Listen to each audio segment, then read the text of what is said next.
With Zack Snyder's long-awaited director's cut of Justice League coming to HBO Max this Thursday, I thought it'd be fun to revisit both Man of Steel and Batman vs. Superman, the two films that he also previously directed within the DCEU. So here is Man of Steel Revisited.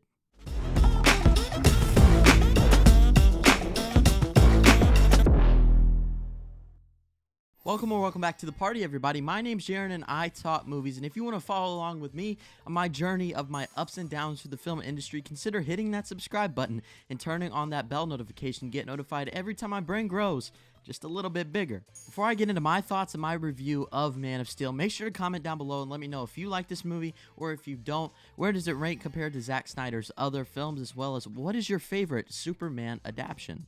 With the imminent destruction of Krypton, their home planet Jor-El and his wife seek to preserve their race by sending their infant son to Earth.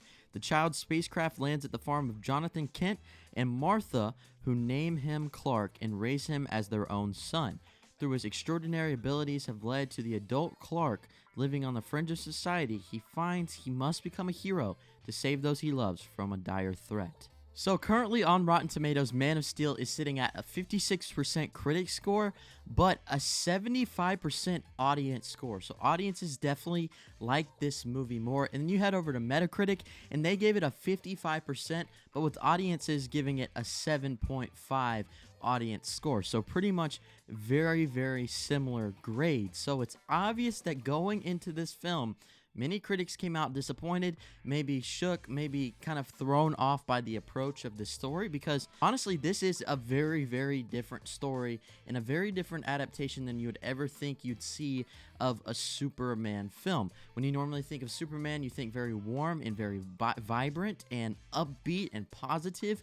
But this kind of is the complete opposite of that. Yes, this is an origin story, but it's also the journey and the traveling through of Clark Kent, finding his identity, rediscovering where he came from, and learning how to make the right decisions to benefit everyone around and keep them safe. Zack Snyder has always had such a unique approach to films because he takes the comic origins that are normally glossed over, that are normally kind of looked over because they're too dark, they're too gritty, they're too realistic. He takes those and he brings them to life in the most realistic and aesthetically pleasing way possible.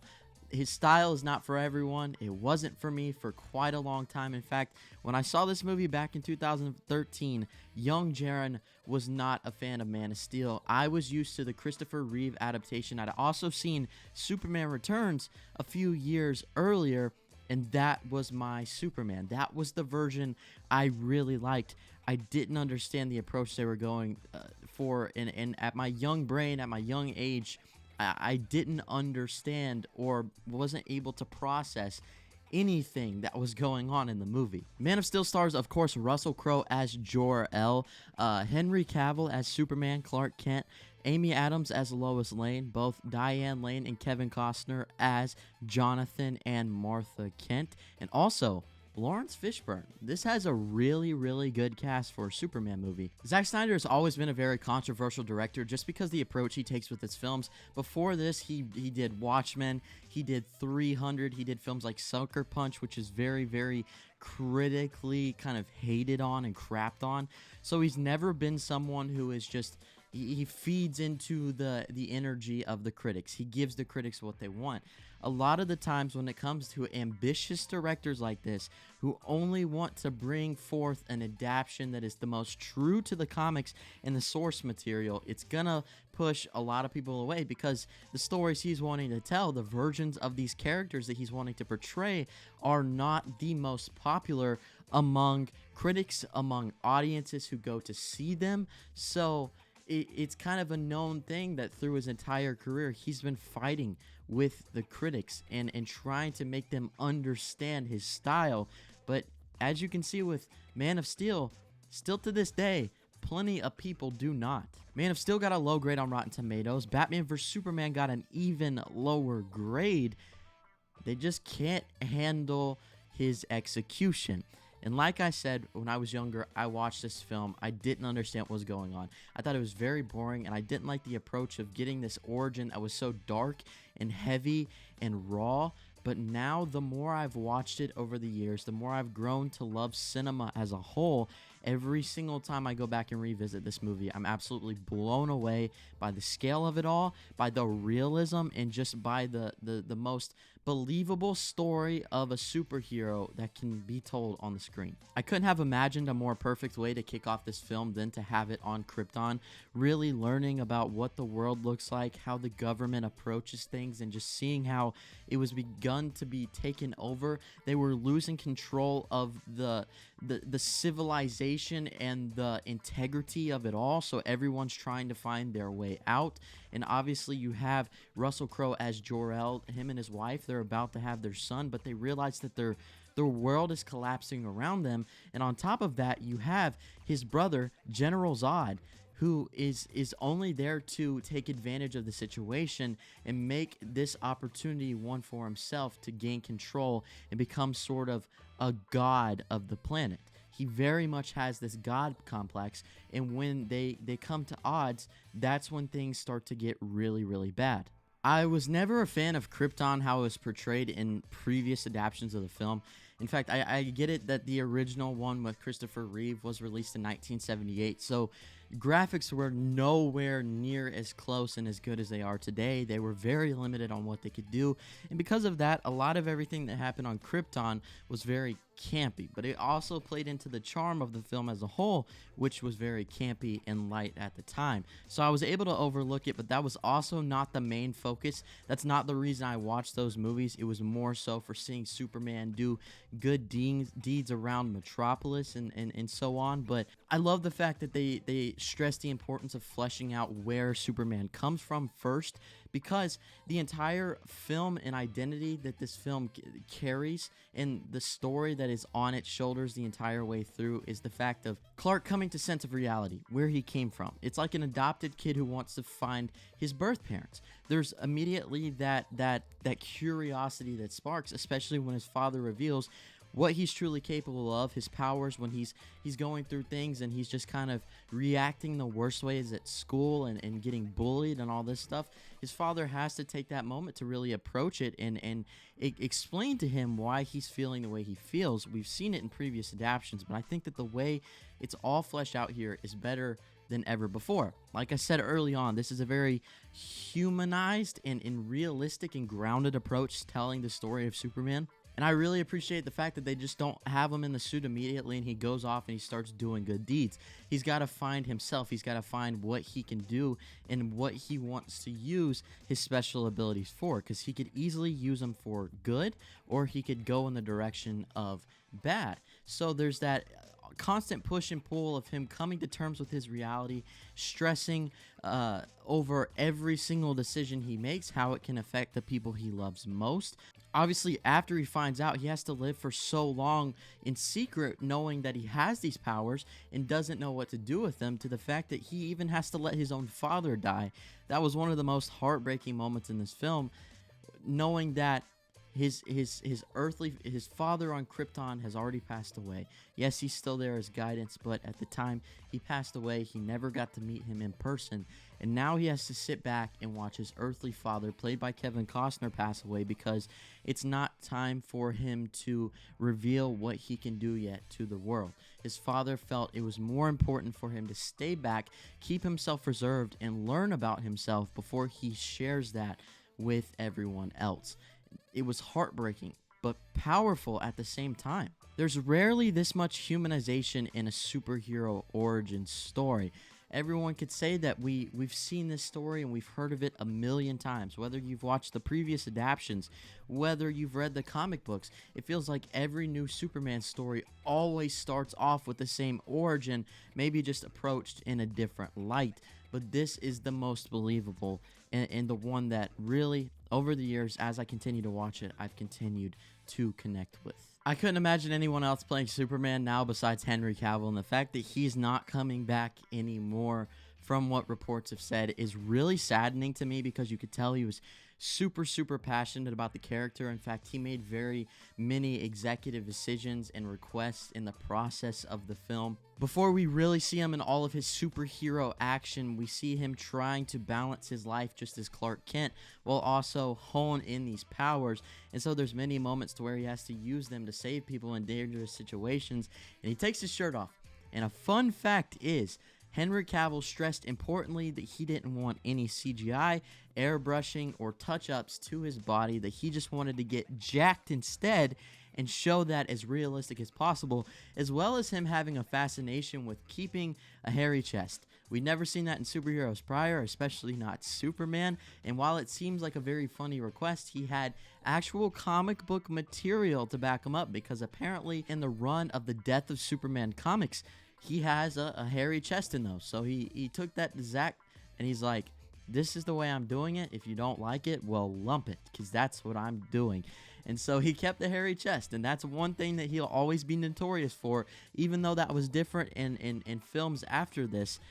It's an odd hill to die on, but you know what? I respect the passion. This is just such a brooding character story, because we have that early on where he's discovering who he is. We see where he comes from and how that environment was set up. We get the establishment of Zod, who definitely comes back into the picture later on. But then we see this middle area to where he's learning to be human while also possessing these abilities. He works on a boat. He does different things like that. He's really just doing hard labor to get by, make a living, but at the same time he knows he could be doing more. But it's such a beautiful moment when he finally goes to the Fortress of Solitude. He's able to speak with the image of his father, learn about his history and his purpose. He finds the emblem, which is not an S. It symbolizes hope. We'll just go with it, like Lois Lane says. Well, here it's an S. And from then on, he gets his suit, and he starts to feel this passion and this drive that he knows he finally understands what he's supposed to do with his life, how he's supposed to use his powers, and his vision becomes saving everyone and maintaining a balance in this world, keeping everyone safe and protected. But I also love the political nature of this film, as well as Batman vs. Superman, which we will be talking about this week as well. The fact that there is such a realistic approach to this story, and the fact that when somebody on Earth is going to see a superhero, they're not necessarily going to react positively right away. This is an unknown life form. He's an alien. He's not supposed to be here, and he's doing these superhuman things that nobody could even imagine were real. So I love the whole government aspect of them bringing him in, interrogating him. This is where he meets up with Lois Lane, and you immediately see that chemistry. I'm telling you, the acting in this movie and the casting in general is amazing. Henry Cavill and Amy Adams have the most real and believable chemistry I've ever seen when it comes to a superhero couple. Fun fact, Henry Cavill actually auditioned to play Superman in Superman Returns from 2006, but was outcast and won by Brandon Routh. But Amy Adams also auditioned for Lois Lane, and she lost as well.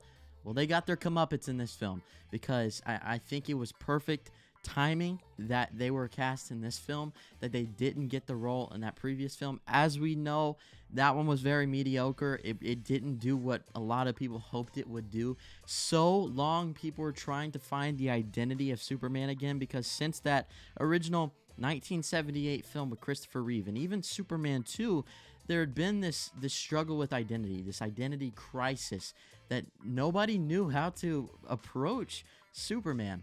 But it only took Zack Snyder giving the most realistic and grounded and dark approach there is to really help people rediscover their love for the character once again. But in this interrogation scene where Lois Lane is sitting down asking Superman questions, but there's also people on the other side of the glass that are kind of observing how things are going on. They're deciding what they need to do, if they need to hold him in lockdown in the government or surrender him over to General Zod, who eventually comes down to Earth and tries to take him back, because he's trying to win control over, and he knows that he's a very valuable, powerful asset that he can use. So all of this confliction on what to do with Clark was incredibly investing. You also learned a bunch about the character here, that he doesn't even know his own strength. He doesn't fully understand what he's capable of yet. He's got such a charming but also very subdued personality. You can tell immediately that he's feeling something for Lois Lane, but at the same time,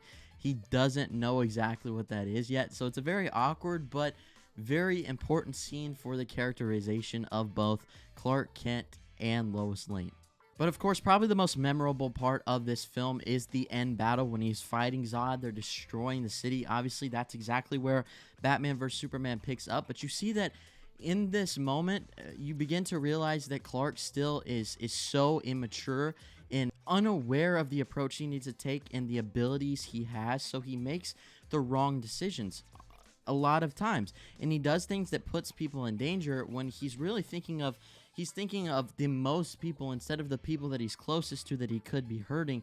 He's got the wrong approach in a lot of areas, and you can see that he needs to come to more of an understanding of what he is doing and his approach and what he possesses. There's, of course, a big amount of discourse surrounding the fight and how they pretty much fly through all these buildings, kill most likely a ton of people, and wreak havoc across the entire city of Metropolis.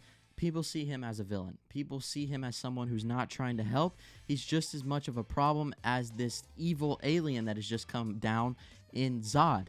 While Zod is actually trying to take over for the betterment of himself and stripping power from everyone else, Clark is genuinely trying to help, but he is so inexperienced that he goes about it in the worst way possible, paints such a negative image for himself. And like I said, there's such a bad discourse that in the end, when Superman kills General Zod, people are fighting. They have been since the film was released that Superman doesn't kill. He would never do that. But then again, he's so inexperienced that that's the approach he would take.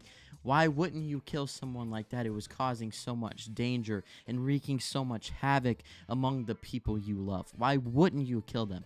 Well, in all honesty, Superman normally wouldn't, but this is such a more believable and authentic approach to telling the story of Superman that it all makes sense. It's not that that's right. It's not that he should have done that. And it's also not like it's trying to make us sympathize with the fact that he just killed Zod, but it's the fact that it's so obvious and clear the way it was set up that Clark is not necessarily ready for this level of power yet. He's not necessarily aware of what he needs to do with it, and with that comes a bunch of bumps in the road, a lot of mistakes, and a lot of regret in the end. But again, that's just me defending every decision Zack Snyder makes, because all of these problems that have come out over the years when he releases a movie, I've always had reasoning to back it up in my approach and an opinion on why I see it as fitting. In this case, I really do see it as fitting, but I'm not going to win people over. I know it. Christopher Nolan was actually a co-writer with David S. Goyer on this film, as well as a producer. And he himself hated the idea that Superman kills General Zod, because he also had that in his mind that is just not what the character represents. He's never been portrayed that way, and that audiences might believe that it comes off too dark for the character. But Snyder, as well as Goyer, convinced him to go with it, saying that, yes, he's very inexperienced, he's vulnerable, he can't control his emotions, and this is just showing how he is not a very refined hero yet. He still has a lot to learn. So they eventually went with it, but the critics are not alone with hating the idea that Superman killed Zod, because even Christopher Nolan himself, the mastermind, hated the idea. But there's something so poetic with the way that Zack Snyder approaches his stories and brings them to life. The process of him even coming up with the story, he makes storyboards that are straight out of the comics, and he always tries to make sure that it portrays that and really complements those original source material so well. And you can really see that with the passion that it exudes out on the screen in every single frame. Also, Zack Snyder's signature footprints are just all over this film. If you like his style, you're definitely going to love the approach he took here. There's two things, in my opinion, that I think he's very, very well known for. Both whip zooms, which are when the camera zooms in and out very, very quick when it stays in place, but it's focusing on a target that is moving or going further in the distance. It's a way to show that the characters are not keeping up with the camera itself, but to maintain that perspective. And then the other thing is speed ramping. Snyder has a tendency to do things to where he slows down footage or speeds it up very, very quickly to kind of manipulate the style and avoid cuts in his film, because he loves long takes. He likes getting as much in as he can without having to cut to a different angle or to a different scene. So he uses those two techniques to really just add more dynamic nature to the scenes without making it feel choppy. Also, the collaborative effort from Hans Zimmer and Junkie XL, they're some of the best pairings. They're one of the best duos ever when it comes to film composition. From Look to the Stars to Arcade, every single track on this score is absolutely mind-blowing. Funny enough, a similar theme when it comes to Snyder's music or in his films is that I normally like the villain themes the most. My favorite track on this is General Zod's theme. I love it to death. But anytime you see those two names, Junkie XL or Hans Zimmer, whether they're separate or even better together, you know you're in for a treat. So this film was very monumental in a ton of ways. It paved the way for what became the DCEU. It provided a more realistic, grounded, and dark approach to the character of Superman, giving him more humanization. It gave us so many amazing moments that we had been longing for the Superman character, and as well as providing a ton of controversy, which oftentimes, in my opinion, the best films will bring.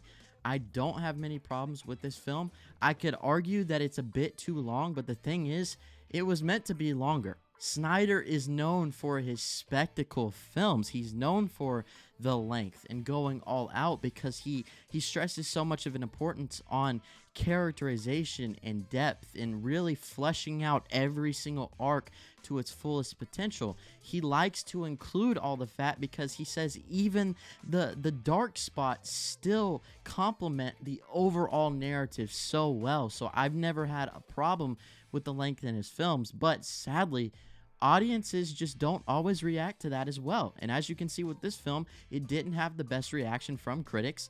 Audiences liked it, but I think the score could have been better.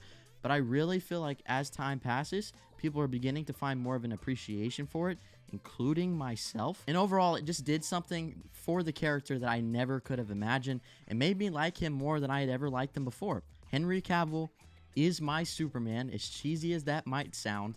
I love this movie to its core. It has my tip of the cap, and I'm going to have to give Man of Steel a 10 out of 10. Oh, hush, oh, hush. Hush. I know, you're calling me a Zack Snyder shill. You think I just love everything he does. I don't love all his movies, okay? I definitely point out the problems. This film is not perfect, but on an enjoyment standpoint, on that level, I was beyond ecstatic. I was beyond enjoyment.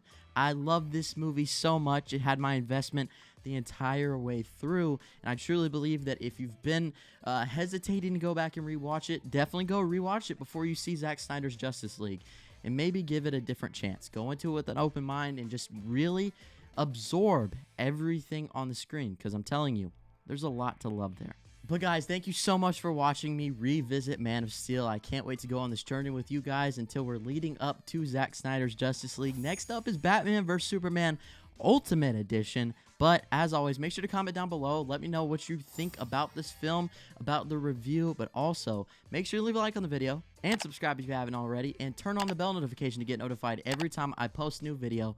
Guys, thank you for watching. Thank you for the support, and I'll see y'all next time. Peace out.